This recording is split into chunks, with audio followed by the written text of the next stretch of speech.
Just so you can kind of see the difference between hippotherapy and adaptive riding.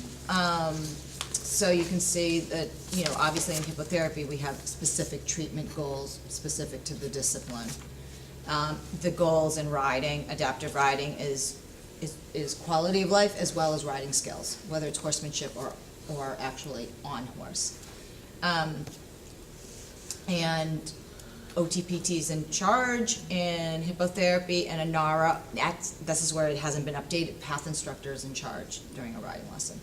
Let me just go over the training involved between the two different equine assisted activities and therapies. A path instructor, the qualifications are to become, you have to be 18. That's it. That's it.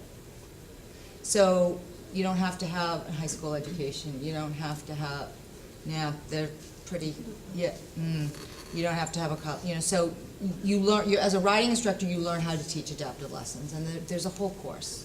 It's like a whole weekend course, and then you have to do a riding piece of it, okay? Obviously, you guys as therapists know, to become a therapist, you've got to do a lot. So, and then on top of that, they highly recommend that you go through training through the American Hippotherapy Association. So that involves equine level 1 and hippotherapy 1, and then level 2 and equine 2. And in between the two, you need over 100 hours of mentoring with somebody to actually breathe and live it and do it. Because unless you really learn from just doing and being involved. So there's quite a bit of difference in training. But the bottom line is both are very beneficial, and you know, both play a part in all of it. Really, it boils down to what the goals are, what the parents want, what the goals are for your child, or what the adult wants for their continued, you know, what they want. Let's see, what's the difference? Okay.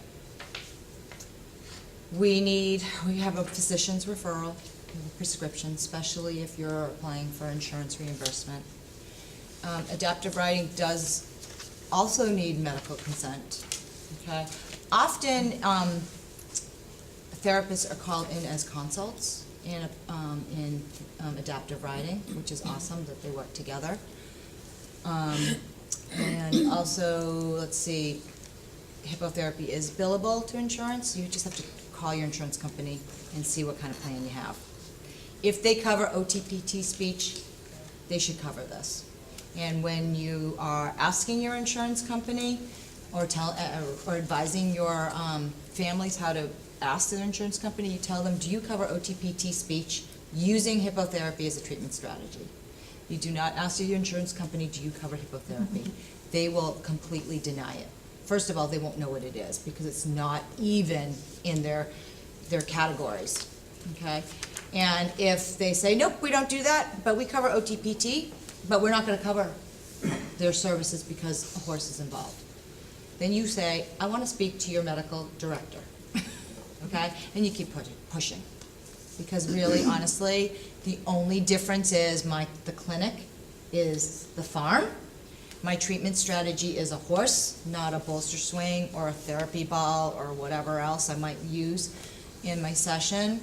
So honestly, it's the same. I'm just not between four walls. You know, I'm not in a hospital.